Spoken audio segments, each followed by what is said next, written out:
Go a ahead, Joe. little bit about you before you Yeah, Shane. Yeah, you can speak sitting down or standing up. I'll stand up. Okay.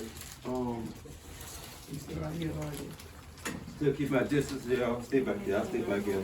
Yeah, we 6 feet away from y'all, yeah. Yeah. Now, this is a brother that I met while I was in the post office. And I called myself giving a lecture one Black History Month. And so there was only one person that asked me a question about what I was speaking on. And that was the brother right here. Now, over the years, which, to be honest with you, I forgot what his government name is, but his name today is Kevilan Akil. Yeah. Now, he's written a few books, and he's got a wealth of information that he can share with you about our people. And so, you know, I give you today Kevilan Akil. My full name is Mar Al-Kebalan Akili.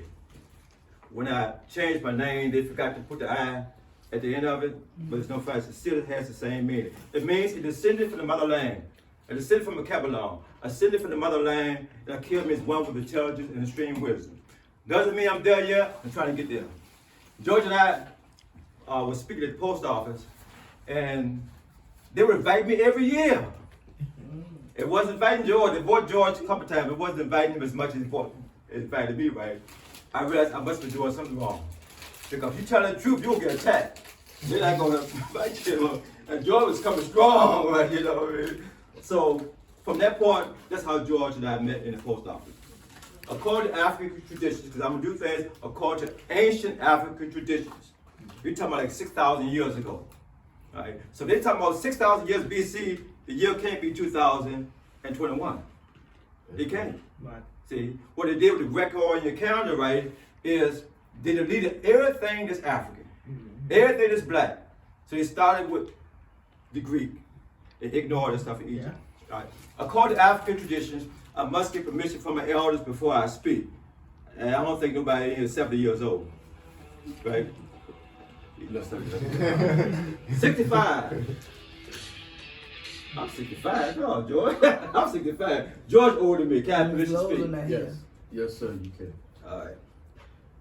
Culture. Culture is the good. The title of my book is called Divorce Western Culture, Not Your Mate. Divorce Western Culture, Not Your Mate. Culture is not kente cloth. Culture is your total being. What is culture? A culture is the glue that binds people together. A culture does for people what fertilizer does to the soil. It cultivates the soil. It helps to make things grow. But culture helps people to grow. And there are 7 to 9 aspects of people's culture. Their history, their religion, their political organization, their economic organization, their social organization, creativity, your music, arts, dance, drama, and then the last one is psychology. Neil Fuller calls it 9 areas of people activity. Whether you call it 9 areas of people activity or whatever you call it, it's still culture. African culture is different from European culture. African culture is different from so-called Native American culture. Well, there's a similar out. There's a similar out. But if you not practicing African culture, then you'll find yourself having a lot of problems. That's probably we got problems with relationships. Relationship with a man and a woman. Relationship with a man and another man. Relationship with your employer. Relationship with the people on the job. Relationship with your mother and your father. Is because we're practicing a Western cultural value system and not an African value system. All right. Since I named about 7 areas of people's culture, right? We can't get in each one. I can't talk about all of them today. I'm basically going to deal with socialization, how we've been socialized. So the title of my presentation today is A Critique of Hollywood's Black Movies. A critique of Hollywood's black movies. Now, I'm going to talk about some of the movies that you cherish. Some of the movies, that's a good movie, right? But it got some stink on it. Black Panther, not Black Panther, it got some stink on it. Harriet Tubman, it got some stink on it. It got some stink on it. Now, when I finish done, doesn't mean it's not a good movie. It's a good movie with some stink on it. Just maneuver around the boo-boo and go ahead and enjoy the movie, right? Now, how did I embark on this quest? In 1988, a movie came out called Mississippi Burning. And that one caused me to analyze all the movies the way I've done it to this point. Mississippi Burning. I went to see Mississippi Burning at the Regency Theater. I think it's out there, the Regency Theater. It was a line of people around the corner. White. Everybody white. Everybody white. I couldn't see no black folk. I was the only black folk. So I'm in the movie theater. I'm like this. I'm in a sea of whiteness. Watching black folks being raped, pissed on, crapped on, house burned down, castrated, tarred and feathered. And while all this was going on, it was so quiet, you could hear a pin drop. But then comes the cavalry. Willem Dafoe and Gene Hackman, FBI agents. And when the cavalry came, the white stood up. I've never seen that in a movie theater in 65 years. I'm sitting down like this, all these white folks stand up, and they clap it right.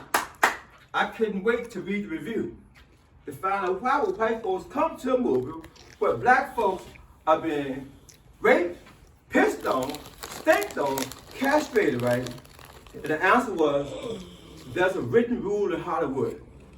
You can show Africans, black people, being pissed on, stanked on, raped, castrated, as long as white save you in the end. Wow. As long as white save you in the end. So you can't liberate yourself. It got to be John Brown. It got to be Abraham Lincoln. It got to be John F. Kennedy. It got to be Robert Kennedy. It got to be Bill Clinton. You cannot free yourself. Wow. So that's how I analyze movies. The only movie I've seen come closer to that was A Time to Kill. Where Samuel Jackson's daughter was pissed on, crapped on. Those boys was draining the can of bills, throwing the bill in the back of the truck right with the girl on there, right? Hung her, left her to die, but she lived. And Samuel Jackson said, those boys are gonna walk. He said, because I've been sitting, they're gonna walk. Yeah. I'm gonna fix their haircut. I'm gonna fix their haircut, right? You know what I mean? So he killed them. And he never denied it. You know, we just turned to, I'm guilty. I killed them boys. You know what I mean? And I do it again. He said, I want you to get me off the hook. The NAACP wanted to defend Samuel Jackson, right? I said, I don't want y'all to defend me, right? Because see, y'all gonna go in there, right, and say, this little black girl, but mind her own, the pretty little girl, right, you know, and they just peed on her, they crapped her. They don't care. So he told Matthew Donahue, right, he said, you one of them. I know you don't want to be, but you one of them, you know. He said, no, I'm your friend. You ain't my friend. You never been in my neighborhood. You never been in my house, right? You one of them. You might not want to be, but you one of them. The reason I want you to represent me, right, because you know how they feel. Don't get up there and talk about no little black baby. They don't want to hear that crap. You got to paint a picture. What is their babies that's being raped? Their babies being pissed on. Their babies being doo-doo on. And so he wanted for him, right? But still, they won't let you do it yourself. He had to have somebody do it for him. Even in Thurgood Marshall, as powerful as Thurgood Marshall was, the white boy had to speak on his behalf. Right. So that's how I start analyzing movies. The first one, make sure I got my notes correct. Make sure I got it in order. Black Panther. Now it was a good movie, but got some stink on it. Who was the hero of the Black Panther? Y'all saw the movie? All right. Some people said, you see the movie? Okay, some people said it was those sisters. There was a warrior sisters right here. I'm trying to fix my house. I'm gonna have these two beautiful sisters beside me with the swords, you know. And I like their little bald head. Oh, I love it. The hero was the white agent. Now, how many of you been in the military? If you've been in the military, you know that the person that got high ground got the advantage. Why? Because the person in the valley has limited view. He can't get out. He can only see for so far. The person on high ground has total view. He's shooting down. You in the valley, you shoot up against the pull of gravity, right? The playboy had the high ground. The sister gave him command of the ship. So no matter what's going on the ground, the one that got the airplanes, Air Force, the United States. Malcolm said it wasn't for the Air Force, they won't win. Right. They couldn't beat the dog bunch of rice farmers. Correct. But with a strong air attack, then when you come down on the ground, you still gotta come down. Right. But it makes it easier for you on the ground if you got a strong air attack. Right. What did I tell you about the war's wage in heavens? Yeah. The white boy controlled the heavens. He got all this stuff going on. Right. A sister down on the ground is telling him how this is how they do it. He ain't never operated a plane before. But he don't have to. You know, because he white. That's right. He white. Sister telling him what he to do, right? At some point, the sister said, you gotta come out there. This is a hologram, right? You gotta come out there. This thing, your engine, you come out. He said, drop that jar. I'm gonna get him. Right. I'm gonna get him, you know. I'm gonna get him. I'm gonna get him, man. See, that's how they do it. They been that hot, that hillbilly, you know, the cowboys. Get him. Well, we missed that part. We just focus on the battle of the brothers down and the sisters Right. down the ground, right? Yeah. But it's the guy in the air that makes way for the ones on the ground. Let's go to Harriet Tubman. Harriet Tubman. Why did Harriet carry the revolver? You heard the story many times. Harriet Tubman said she never lost anybody, right? And she carried this revolver, right? In case, let's say we on the Underground Railroad. And this sister right there, she Harriet Tubman.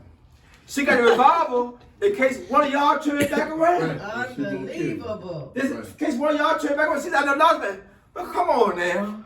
If George got a banner on his head from Richmond to Maryland, you mean tell me he don't come and carry one white boy? Period. Let's be for real now. Right. Be real now. Right. He don't come and carry one white boy in the Underground Railroad, and she freed all those people. See, in Hollywood, they don't want to tell that part. You know what I mean? Also in the movie, I'm always watching. Are you going to save yourself or not? Are you going to save yourself? In that movie, Harriet Tubman, she had an opportunity to kill this white boy. Her former master, right? Put the gun to his head, right? I've seen the movie 1,000 times before. I said, no, they ain't gonna let that happen. I just do it. Me and my girlfriend sitting beside each other, I'm going to sleep. I said, no, get back here. I can tell you how the egg gonna be, man. She ain't gonna put a drink. She ain't gonna put a drink. So you let that white boy go. I said, I'm already pissed down. And she had another opportunity to waste a couple people, right? And she didn't do it. You know, she didn't do it. So then later on, the black banner hunter, you always got a black guy, you got tracking brother and sister there, right? Yeah. He sees Harriet getting ready to escape. He gonna shoot her. The white boy shoots the brother. So he saved Harriet Tubman. People miss all that stuff, right? All right. Next movie I want to talk about is this movie that's out now. Y'all know y'all seen this one because it's on Prime. Have y'all seen American Skin? Yeah, I see. You see American Skin? Yeah. I saw it. All right.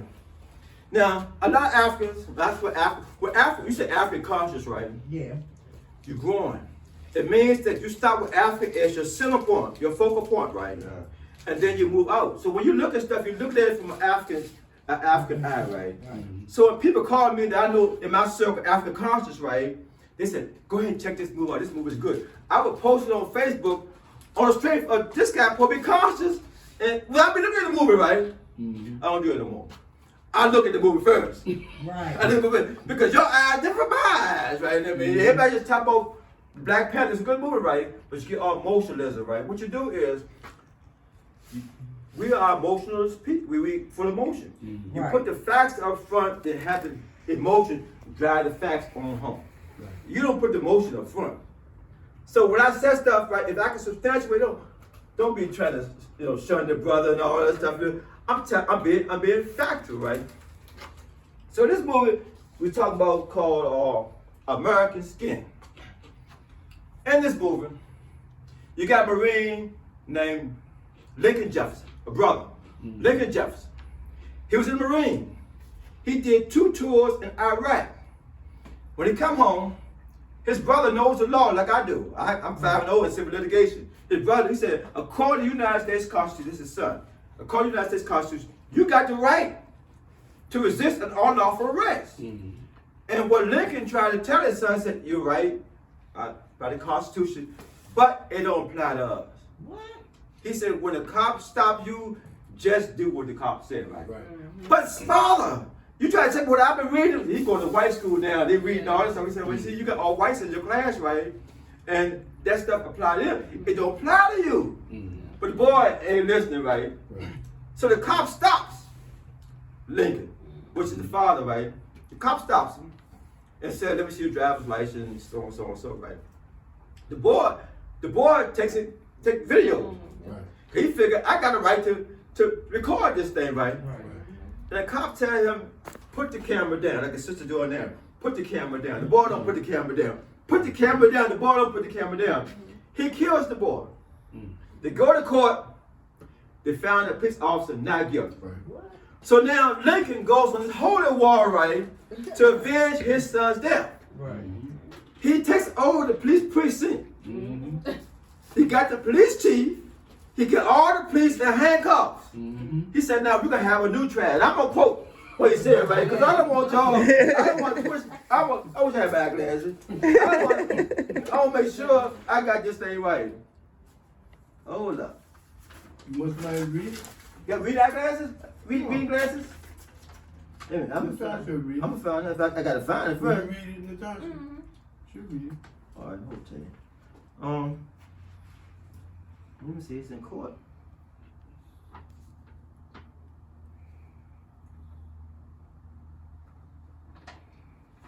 But if you don't find it, we take your word for it. Well, I put my own words, right? I put my own words. So what he says is that justice was not served in the courts. Right. All right. So we're gonna have a trial. We can put this white boy on trial, and we're gonna have it all over again, right? So he goes and he has all the police officers handcuffed. Mm-hmm. Then he gets some people from the hood. From the hood. He gets, first of all, 2 regular people in the community. And so you won't say, you know, we try to stack the deck, right? You got a white boy on the jury. You got a white girl. You got a sister. And you got some people out of prison. Then he go get the people out of prison, right? They come with the orange outfits on, right? Take their handcuffs off and put them on the jury. Put them on the jury. Then he says, the white lady says, so if we found him guilty, what's the consequences? He said, I don't know. Let me repeat that down. The white girl said, if we found him guilty, what are the consequences? You got children, brother. Say that again. What's your name? Benson? You got children. Yes, sir. All right. White officer kills your loved one. Your loved one. Your loved one hadn't done anything. Completely innocent. Completely innocent, right? Mm-hmm. What's his dessert? What is the consequences for him taking your loved one? It's an eye for an eye. Yes, sir. All right. So when the girl asked him, said, what is the consequence if we found him guilty? He said, I don't know. Now, I was on a debate one time. It was for the death penalty. I'm against the death penalty because the disparity against blacks. Like, the person said, good, I want you to take the side for the death penalty. I said, you didn't hear me. I said, I want to be on the side that's against the death penalty. She said, no, I want you to take the side for the death penalty. I said, how am I going to convince somebody that for the death penalty, well, I'm against the death penalty? She said, well, that's what I want you to do, right? So, everybody in this room is for the death penalty. No. Yes, you're for the death penalty. You heard her say she won't for the death penalty. Oh, for him, yeah, my bad, yeah. Everybody was probably for the death. Everybody, let's say somebody who wasn't for the death penalty, right? Right. I had a lecture and I was in a debate. There was about 50 people there. I said, how many of y'all for death penalty? About, I don't know what the percentage was, but all of them wasn't for death. Some was for death penalty, some was against it. I said, I'm gonna win this debate. Everybody in this room is for the death penalty. If I prove it, I win the debate. Is that right? They said, yes, you win the right. You win the debate. You got 2 children. You got a daughter 2 years old, and you got a daughter 15 years old. You got to work at night. You got to work 2 jobs to make ends meet so these children can live, right? You come home, the door open. You wonder why the door open. The 15-year-old is lying in the floor dead. Somebody cut her throat, blood everywhere, right? You crying, right? Next thing you know is you crying, but you put yourself together. Where is a 2-year-old? Right. You go upstairs, the guy that killed the daughter downstairs is upstairs buck naked. On top of the 2-year-old, raping her.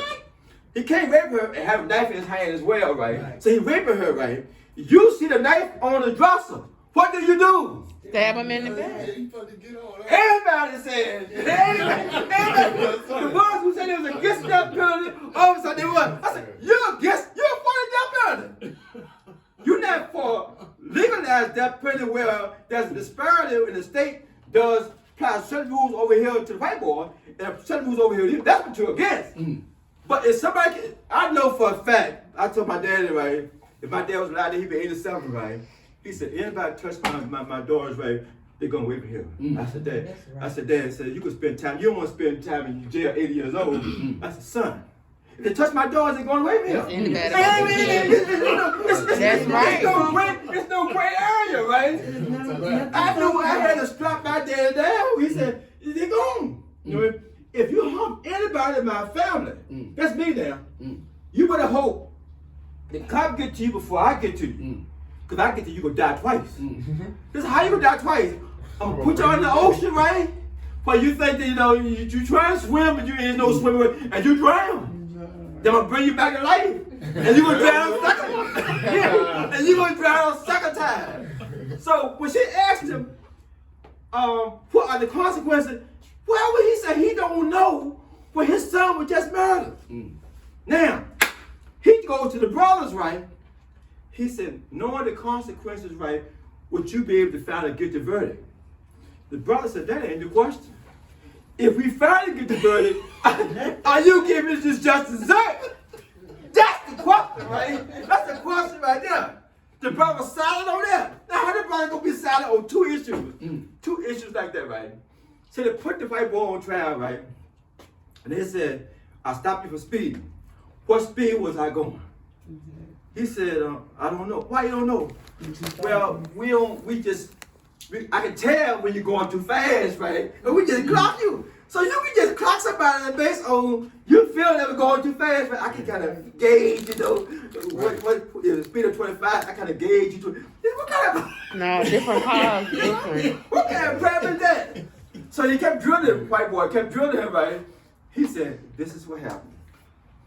You got a black guy in a crappy looking car and a prominent white neighborhood after midnight. Right. What would you do? So the brother who said, you're profiling. That's what you did? You're profiling. Right. You know what I mean? They live around there. His son got to go to that school because he was a janitor at one of the white schools and so his son got to go to that school. Right? He said, but y'all profiling. So at the end, the jury found the white boy guilty. Man, now the jury are always nervous because they don't know. He said, look, you're not sentencing him. All you're doing is finding guilt or not. That's all you're doing. Yeah. Leave the sentence up to me. All you gotta do is the white boy guilty. He said, if y'all found he was innocent, I'll let the white boy go. I'll let the white boy go. Right. He said, I ain't trying to, I want to be fair here. Right. I didn't get a fair trial out there. I want to get a fair trial. The jury found the white boy guilty. So now, he goes up there, right, says, stands up. We'll give you a sentence, He put the gun to his head. Like I see this boy many times before. I said, he ain't gonna pull that trigger. He ain't gonna pull that trigger. Like I said to her, I said, he ain't gonna pull that trigger, right? You know what I mean? He pulled the trigger, boom. Nothing happened, right? You know what I mean? And so, what the hell is this? You know what I mean? Right. And so he told the reporter, right? He said, well, at least no officer died today. He said, that's a miracle. He said, no, I hadn't planned it that way. He said, oh, he said, no, that was never my goal to have killed anyway, I said, damn, what the hell you doing all this for, right? he said, I want the world to see it. Because the whole thing is on camera, right? He wanted the whole world to see, right? Right. Now, the brothers is conscious to tell me how good the movie is, right? I said, see, y'all missing something. One thing about me, right? I catch up on the first time. But just in case I don't, right? I did buy the tape. Okay. It's on my computer now, on prime time. And so I see stuff that you probably can't miss the first time. Right. After the trial, he took the handcuffs off the police officers, Right. let them go home. Put the handcuffs back on the brothers, send them back in jail. What kind of crap is that for a revolution? For a revolutionary, like, you know what I mean? Now his whole thing was to put this thing on camera, right, so the world can see, right? Right. He goes out there, hands up in the air, and they kill him. Yeah. Now, he thought he accomplished something. Yeah. When you're public speaking, the person speaking last determines the outcome of the program. If he's good, Right. he said the program good. Right. When you go to a musical concert, your natural talent, the one everybody comes see, is going to be last. Your local talent is going to be first. Right. Now, your local talent may be good, but they come to see People Bryson, or they come to Right. see Gladys Knight or whatever, right? Right. So they're last. The anchor on these newscasts, they determine the outcome of the program. So the movie is 2.5 hours long, but it's a news anchor who sums the whole thing up.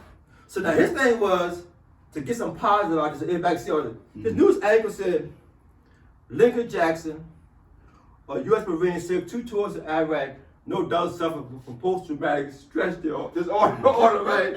He was terrorist, part of Al-Qaeda,